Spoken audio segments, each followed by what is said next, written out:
ce geste de toi viendra mon secours. Viens semer dans mon âme le grain de l'amour.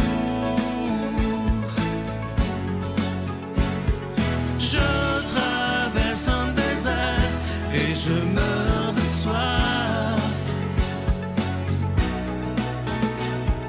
Montre-moi le mystère qui garde la foi.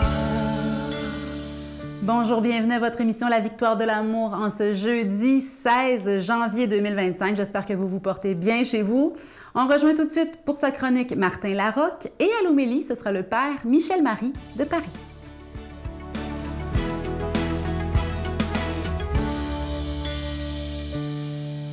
Bonjour les victorieuses, les victorieux et tous ceux qui doutent encore. J'espère que vous allez bien.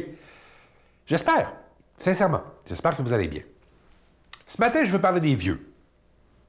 Oh oui, je veux parler des vieux. Puis choisissez vous-même la catégorie où est-ce que vous situez ce mot-là, là, de vieux. Là. Dans mon cas, je parle plus vieux que moi. Okay? J'ai 55 ans, donc plus vieux que moi. C'est quoi... je le dis en marchant sur les œufs, mais c'est quoi le réel apport des vieux dans nos vies? OK? Je pars de quelque chose que mon père disait souvent. Mon père disait souvent, est-ce qu'ils nous ont oubliés? Quand il jasait avec ses amis, puis les gens de son âge, je devine, est-ce qu'ils nous ont oubliés? Puis je sais qu'il parlait de leurs enfants, puis je sais que dans ce cas-ci, il s'adressait à moi. Parce que... faut croire que j'avais l'arrogance d'être un jeune adulte qui croit qu'il peut tout faire tout seul, puis qui sait tout, puis que, tu sais, il y a un âge, là, où tu sais tout. Puis je pense que moi, ça a duré assez longtemps, cet âge-là. J'avais l'arrogance de croire que je pouvais tout faire tout seul. Puis il disait souvent ça, est-ce qu'ils nous ont oubliés? Est-ce qu'ils ont oublié de nous consulter? Puis la beauté de la vieille parole, c'est pas qu'ils ont la vérité. C'est juste qu'ils ont l'expérience. Ils ont une expérience, mais ils ont une expérience qu'on n'a pas. Puis des fois, ça peut être un phare dans la nuit. Tu sais, les plus vieux, là, j'ai toujours dit que c'était les seuls qui étaient capables de dire avec une certaine vérité, tout va bien. Ça va bien aller. L'expérience fait ça. Ils sont comme un drone sur la vie des plus jeunes, puis ils le voient de haut en disant « Inquiète-toi pas avec ça ». Leur expérience, selon moi, serait sûrement le remède à l'anxiété sociale. Juste consulter un vieux, parler à un vieux, tu sais. Pourquoi on ne les utilise pas? Parce que la job des vieux, c'est pas de nous façonner, c'est pas de nous coincer, c'est de nous ouvrir des voies. V-O-I-E et V-O-I-X, d'ouvrir des voies. Juste par leur expérience. Puis vous savez, hein, on est tous le plus jeune de quelqu'un et le plus vieux de quelqu'un. C'est pour ça que ça n'a rien à voir exactement avec l'âge précis. Puis bon, tu sais. Et là, évidemment, je parle de la belle vieillesse. Samuel Ullmann disait l'âge n'est pas une période de vie, c'est un état d'esprit. On devient vieux uniquement qu'en abandonnant son idéal. L'idéal, les petits rêves quotidiens, de garder ça. Ça, c'est la belle vieillesse. Parce que tu as la vieille vieillesse. C'est celle-là où, et là, je dis une phrase, elle est un peu cruelle, je suis désolé, mais on devient vieux quand on commence à regarder la terre qui va nous ensevelir. Tu fais non, non, non, regardons devant. Puis les vieux, c'est un peu ce qu'ils ont, malgré le cataracte, malgré leurs grosses lunettes, malgré la vue qui baisse avec l'âge, demandez-les-moi, les vieux, souvent, sont ceux qui voient le plus loin. Ils ont cette expérience-là. Et c'est ça qu'il faut en retirer. Fait que nos solutions dans la vie reposent certainement pas dans notre entêtement à nous, à tout vouloir faire seul, puis de tout contrôler tout seul. Et je parle d'expérience. Je pense que nos solutions... Enfin, une des belles solutions à se dire que tout va bien existe chez les vieux. Et là, je dirais cette semaine, ils en valent la peine. Bonne semaine. Notre Père qui es aux cieux, Que ton nom soit sanctifié, que ton règne vienne, que ta volonté soit faite sur la terre comme au ciel. Donne-nous aujourd'hui notre pain de ce jour. Pardonne-nous nos offenses, comme nous pardonnons aussi à ceux qui nous ont offensés. Et ne nous laisse pas entrer en tentation, mais délivre-nous du mal, car c'est à toi qu'appartiennent le règne, la puissance et la gloire pour les siècles des siècles. Amen. La Victoire de l'amour vous invite à célébrer 30 ans d'amour au Centre Vidéotron de Québec, le 24 mai 2025, de 13h à 17h. Avec Mélissa Bédard, Patrick Normand, Nathalie Laure, Guylaine Tanguay et la présence exceptionnelle de Michel Thor. Témoignages et conférences avec Sœur Angèle, Dominique Bertrand, David Bernard, Christine Michaud, Martin Larocque, Claire Jacques, Victor et l'équipe de la Victoire de l'amour. Billets en vente maintenant sur lavictoiredelamour.org. Je prends quelques instants pour solliciter votre aide pour le ministère de la Victoire de l'amour. Vous savez qu'on doit payer pour être à la télévision, que ce soit pour la production et la diffusion. Mais ce que je trouve magnifique, c'est que depuis bientôt 30 ans, on est des milliers et des milliers de personnes à se dire « Nous allons tout faire pour garder cette émission pour des dizaines et des dizaines d'années. » Alors moi, je vous remercie d'investir dans votre foi. C'est extrêmement important. Je vous rappelle ce magnifique cadeau du mois, comme à tous les mois de janvier. C'est un chapelet qui est en cristal, fabriqué à la main par des religieuses à Mexico. Donc, c'est fait dans la prière et ils sont déjà bénis, bien entendu. Il y a aussi cette magnifique carte de Marie que vous voyez à l'écran qui est si belle, en acier inoxydable et elle est déjà bénie également. Je vous rappelle que vous recevrez un reçu pour fin d'impôt et moi, je veux prendre le temps aujourd'hui de vous remercier de tout cœur de ce que vous faites pour la Victoire de l'amour parce que si vous n'étiez pas là, bien évidemment que ce grand rêve n'aurait pas pu exister. Mais grâce à chacun et à chacune de vous qui ont décidé d'investir dans la foi, bien, ce projet-là, il est possible depuis 30 ans. Voici comment vous les procurez. Par la poste à la Victoire de l'amour, casier postal 120, succursale Boucherville à Boucherville, le J4B 5E6, ou par téléphone, par carte de crédit, du lundi au jeudi, de 8h à 17h, au 514-523-4433, ou à notre numéro sans frais, le 1-888-811-9291. Également sur notre site Internet, le www.lavictoiredelamour.org. Avec votre don, vous recevrez aussi un reçu pour fin d'impôt. Merci de donner des mains à la Providence. Merci d'investir dans votre foi.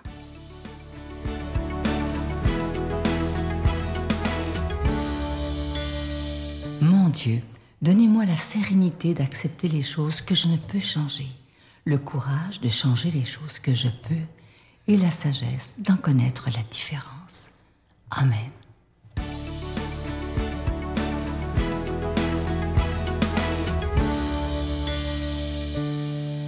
Mes frères et sœurs bien-aimés, comme je suis heureux de vous retrouver et de traverser encore une fois avec vous la vie du Christ et de découvrir sa pensée.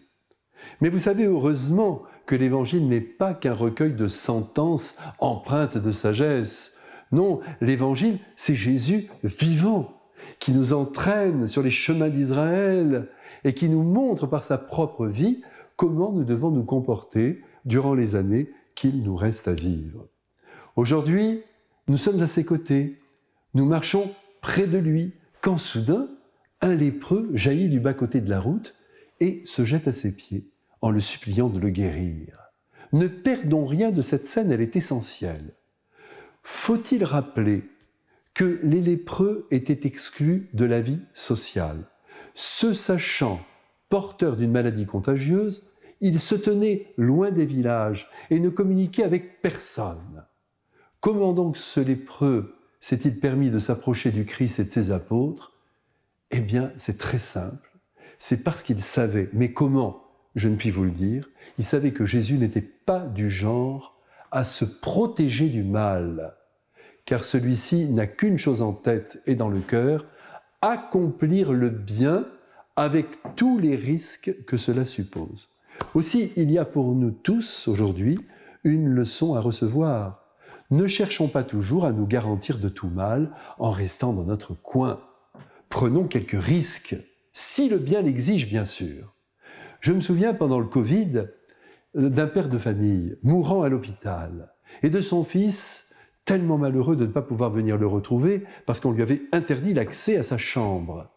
Il m'a téléphoné, je lui ai dit, vous ne craignez pas grand-chose, vous avez 30 ans. Si vous attrapez le Covid, vous vous en sortirez. Ne laissez pas votre papa sans tendresse. Eh bien, ce fils a bien voulu m'écouter. Il a bravé l'interdiction des médecins et il a pu caresser son père, l'embrasser et le soutenir jusqu'à la mort. Et de plus, il n'a pas attrapé le Covid. Cette attitude courageuse, elle doit être aussi la nôtre certains jours. Pas seulement devant la maladie, mais face aux éventuels dangers de la vie. Aujourd'hui, on n'arrête pas de se dire les uns aux autres et à longueur de journée, « Prends bien soin de toi ». Bon, très bien, c'est une belle expression. Et il est vrai qu'il faut prendre soin de soi. Mais on aimerait bien de temps en temps entendre « Prends soin des autres ». Mais là, la formule n'est guère employée. Heureusement que le Christ nous oblige à sortir de nous-mêmes, quand le bien l'exige, je le redis. Mais revenons maintenant à notre lépreux, avec ses membres rongés, son odeur nauséabonde. Contemplons-le maintenant, il est à genoux devant le Christ, alors qu'il prononce ces mots incroyables. « Si tu le veux, tu peux me purifier, tu peux me guérir. » Il n'a pas dit « guéris-moi », il a dit « si tu le veux ». Autrement dit, si ça rentre dans ton plan, car c'est toi qui es le maître de ma vie. C'est toi qui sais ce qui est le meilleur pour moi. Et là, Jésus, bravant le danger, je vous rappelle que s'il est Dieu, il est aussi un homme, et donc soumis aux lois de la condition humaine, et donc même de la contagion, pris de compassion, il étend sa main et il le touche. Vous imaginez ce qu'a pu représenter ce geste pour cet homme interdit de tout contact avec humain. Il n'est plus un pestiféré, il est digne de caresses et d'estime. « Je le veux », dit Jésus, « sois purifié, et l'homme fera peau neuve. » J'attire ici encore votre attention sur le fait que Jésus n'accomplit pas le bien en se protégeant, en restant au-dessus des êtres ou en les regardant de loin, mais en s'approchant au plus près. Aujourd'hui, nos gouvernants, nos stars, nos artistes sont pratiquement intouchables. Et même si vous leur écrivez, 90% d'entre eux ne vous répondront pas. Le Christ, lui, reste dans la mêlée. Et même quand il se retire au désert pour prier, ou pour se reposer avec les siens, si on vient le chercher, il se soumet aux exigences des hommes.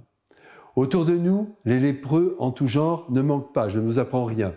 En quelle mesure les accueillons-nous? Les laissons-nous venir vers nous? Ou bien vivons-nous bien tranquilles avec ceux qui nous ressemblent?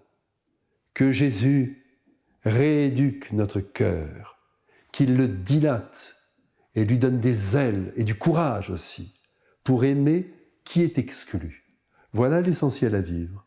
Avec Jésus, je vous bénis. Amen. Je vous salue Marie, pleine de grâce. Le Seigneur est avec vous. Vous êtes bénie entre toutes les femmes, et Jésus, le fruit de vos entrailles, est béni. Sainte Marie, Mère de Dieu, priez pour nous pécheurs, maintenant et à l'heure de notre mort.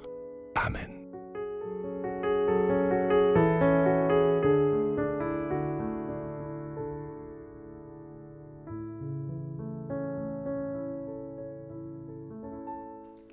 On dit qu'il y a 2 meilleurs moments pour planter un arbre. Le premier, c'est il y a 20 ans. Le deuxième meilleur moment, c'est maintenant.